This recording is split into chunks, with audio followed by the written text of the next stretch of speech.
arkadaşlar, kanalıma hoş geldiniz. Bu videomda sizlere batik bir iple yapmış olduğum, böyle evde arta kalan iple yapmış olduğum paspas çalışmasının nasıl yapıldığını anlatmak ve paylaşmak istiyorum. Umarım sever ve beğenirsiniz arkadaşlarım. Kalın bir halı kaydırmaz kullandım. İğnem var, iğneyle yaptım ve bir de makasa ihtiyacım var arkadaşlar. Şöyle Alize Burcu'm batik, bakın bu kadar kalmıştı. Ben de bunu böyle yaparak sizlere evde arta kalan iplerinizi değerlendirmek amaçlı bir model yapıp sizlere anlatmak istedim. Şimdi buradan başlayacağım arkadaşlarım. Gördüğünüz gibi modeli çıkardım ve bu şekilde oldu. Bakın yaprak yaprak duran bir çalışma. Bir yapraklar aşağıya doğru, biri yukarıya doğru bakıyor. Şimdi şöyle hemen kenardan gelelim. 3 tane yerimizi kaplayacak arkadaşlarım bu. Şuradan giriş yaptım. Şu şekilde. Tekrar diğerine geçiş yapıyorum. Ve tekrar ortaya gelip diğer kenara tekrardan gideceğim arkadaşlar. Şöyle buraya da giriş yapıyorum. Kenar olduğu için ayrıca kenar yapmamıza gerek kalmıyor arkadaşlarım, bu şekilde yaparsanız. Bu kenarı da size birazdan anlatacağım. Şimdi buradayım.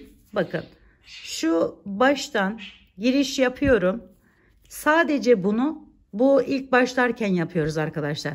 Bir tane deliğe atlıyorum. V biçiminde böyle yaprak gibi olsun diye. Bir tane burada atlıyoruz. Diğerlerinde birazdan göreceğiniz gibi atlama yapmadan devam edeceğiz. Şimdi bu ipimi buraya indirdim. Bakın. Buraya geliyorum. Yukarıya hemen yine aynı yerin içerisinden bir giriş yapıyorum. Yanındaki yerden çıkartıyorum ilkinden. V gibi görünmesini sağlayan bu olacak arkadaşlarım. Bakın. Şimdi ise bakın giriş yapıyorum. Bu ortadaki yerimden. Bu şekilde bir tane hemen yanındaki yerden çıkartıyorum. Bu çok sıkı olur derseniz bunu az önce yaptığımız bir tane atlayarak da yapabiliriz ama o zaman ilk başta 2 tane delik atlamamız gerekiyor. Şimdi bu tarafa gideceğim arkadaşlar. Yine buradan ve hemen yanından bu şekilde iğnemi çıkartıyorum, çekiyorum.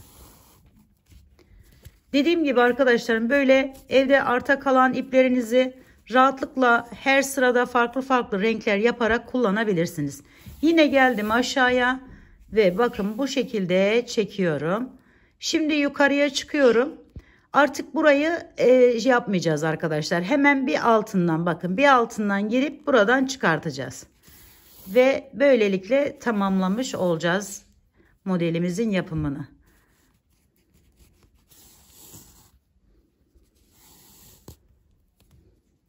Şimdi de bakın şuraya girmeyeceğiz artık.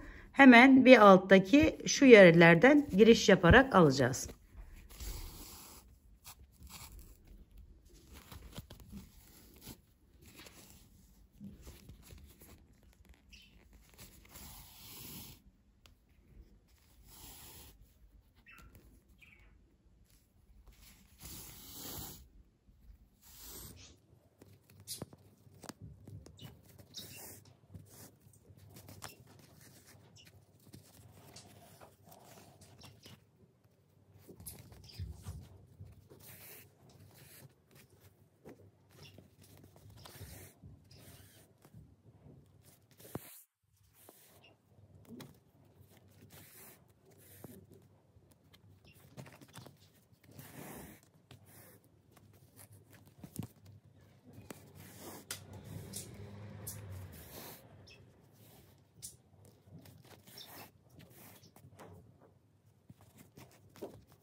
Evet arkadaşlarım, bunu bu şekilde buraya kadar gelip daha sonra da geri dönmüş olacağız. Geri döneceğiz. Aynı şekilde yine bu köşede yaptığımız gibi, kenarda yaptığımız gibi diğer kenarda da yapıyoruz. Şimdi ben sizlere bir miktar bu kenar kısmını nasıl yaptığımı anlatmak istiyorum. Alt şurayı. Bakın burada değişik bir şeyde yaptım. Onu da hemen birazcık paylaşayım sizlerle. Şöyle giriş yapıyorum arkadaşlarım. Ve yine bu defa aynı yerden tekrar giriş yapıyorum ki bu ipimi buraya sabitlemek amaçlı. Şöyle, hem de kenardan gözükmesin diye. Şimdi bir tanesine bu şekilde giriş yapıyorum. Yukarıdan çekerken bakın şurayı, bu ipi şu şekilde geçiriyorum. Bunu çekerken de yapabiliriz arkadaşlar. Şöyle bakın, bir düğüm atmış gibi duruyor. Şimdi tekrar aşağıya iniyorum. Şuradan şu şekilde de yapabiliriz hemen yaparken. Bu şekilde bu kısmını tamamlamamız gerekiyor. Şöyle farklı da yapabilirsiniz arkadaşlar kenarlarını.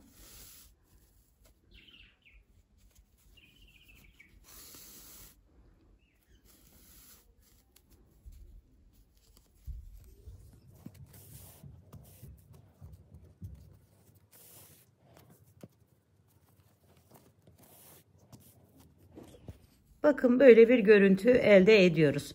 Şimdi en son bittiğinde buraya geleceğiz. Buraya kadar bu şekilde devam edeceğiz. Daha sonra arkadaşlarım bakın, ben böyle biraz kıvrımlı dursun diye şu işlemi de yaptım.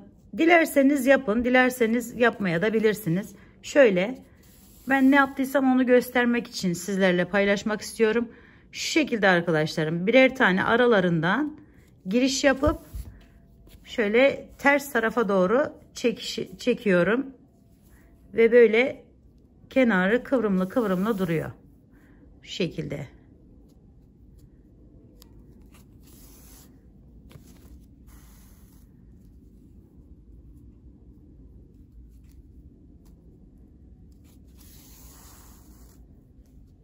Evet bakın, şöyle bir görüntü elde ediyoruz arkadaşlar. Evet, diğer sıralarda yaşamadım ama bu arayı şurayı arkadaşlarım yaparken böyle bir açıklık oluştu. Gözüme de hoş gelmediği için, burada da bunu yaptığım için sizlere de bunu da anlatmak istiyorum. Şöyle hemen alttan giriş yapıyoruz ve bir tanesini atlayıp ikincisinden şöyle ipimiz altta bir şekilde burayı çeviriyoruz tığ ile. Bunu iğne yardımıyla da kapatabilirsiniz. Tığ yardımıyla da bu şekilde devam ederek kapatabilirsiniz arkadaşlar. Birini atlayın, diğerinden şöyle iri iri yerlerimiz olsun. Halı kaydırmazımızı göstermesin arkadaşlar. Bakın bu şekilde devam ediyor burası da. Evet arkadaşlarım, bugünlük de kanalımdan bu kadar. Yapacak olanlara şimdiden kolaylıklar diliyorum. Bir dahaki videomda görüşmek üzere. Hoşça kalın, sağlıkla kalın. Allah'a emanet olun arkadaşlarım.